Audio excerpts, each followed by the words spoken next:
Tiribuna gba àwọn ẹ̀rí táwọn EU lò tako Tinubu wọlé. Lọ́jọ́ ajé Monday ọjọ́ 3 oṣù kejì ọdún yìí nílé ẹjọ́ tó ń gbọ́ ẹ̀sùn tó ti bi ìbò ààrẹ ọdún 2023 jẹ́ jáde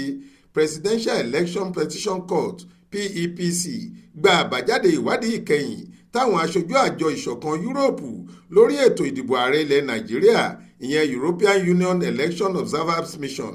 kó wá síwájú wọn. Nínú ẹ̀rí tí wọ́n kó wá síwájú ilé ẹjọ́ yìí ni wọ́n ti bẹnu àtẹ́ lu ètò ìdìbò àti èsì ìdìbò tí wọ́n fi gbé ààrẹ Bọ́lá Ahmed Tinubu wọlé. Bákan náà ni wọ́n tún gba èsì tí olùdíje fúnpò ààrẹ lábẹ́ àsíá ẹgbẹ́ òṣèlú PDP Alhaji Atiku Abubakar gbé kalẹ̀ wọlé gẹ́gẹ́ bí ẹ̀rí pẹ̀lú gbogbo bí ààrẹ Bọ́lá Tinubu ẹgbẹ́ òṣèlú wọn ìyẹn All Progressives Congress APC àti àjọ elétò ìdìbò ilẹ̀ wa ṣe takú pé kò rí bẹ́ẹ̀.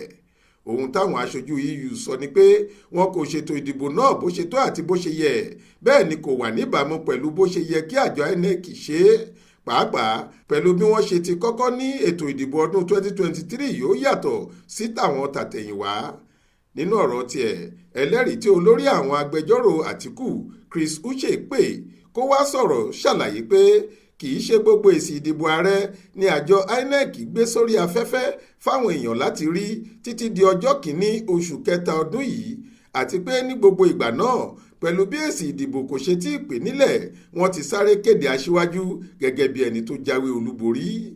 Ó tẹ̀síwájú pé lóòótọ́ ni ìdíwọ́ wà lórí àwọn ohun èlò náà, nítorí bẹ́ẹ̀ sì ni wọn kò ṣe láǹfààní láti gbé èsì ìdìbò ààrẹ sórí ayélujára àwọn INEC. Ó láwọn INEC náà kò sì gbìyànjú láti fi ìṣòro tí wọ́n ń dojú kọ tó iléeṣẹ́ Amazon Web Services tó lè yanjú ẹ̀ létí. Lásìkò tí Wọlé Ọlánìpẹ̀kun tí í ṣe olórí àwọn agbẹjọ́rò fún Tinubu ń ju ìbéèrè sí ẹlẹ́rìí, àlàyé tó ṣe ni pé lóòótọ́ ni ìdíwọ́ wà láti gbé àwọn èsì ìdìbò sórí ayélujára lọ́jọ́ tí wọ́n ń dìbò gangan, àmọ́ tó ní lẹ́yìn ọjọ́ náà kò sí wàhálà kankan mọ́ títí tí wọ́n fi ṣe àkójọ èsì ìdìbò tán tí wọn ò sì tún torí ẹ̀ gbé sórí afẹ́fẹ́. Àmọ́ nínú èsì àbájáde ìwádìí tí ẹlẹ́rìí fún àjọ INEC gbé kalẹ̀, Lawrence Bayode tí í ṣe olórí ẹ̀ka tí wọ́n ti ń ṣe àmúlò àti àmójútó ẹ̀rọ kọ̀ǹpútà, ó ṣàlàyé pé ìdá 29 péré ni èsì ìdìbò ààrẹ tí wọ́n gbé sórí ẹ̀rọ ayélujára àjọ INEC.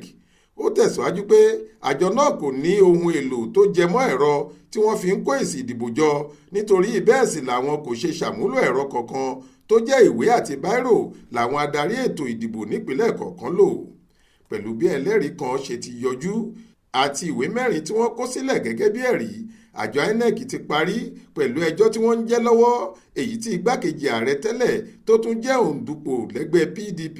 Alhaji Atiku Abubakar pè wọ́n. Nínú ẹjọ́ tó pè wọ́n yìí ló ti ní màgòmágó wà nínú ètò ìdìbò tí wọ́n ṣe, bẹ́ẹ̀ ni wọ́n pè wọ́n lẹ́jọ́ lórí bí wọ́n ṣe kéde aṣíwájú Bọ́lá Tinubu gẹ́gẹ́ bí ààrẹ Nàìjíríà tuntun lásìkò tí wọ́n ń ṣàkójọ èsì ìdìbò lọ́wọ́.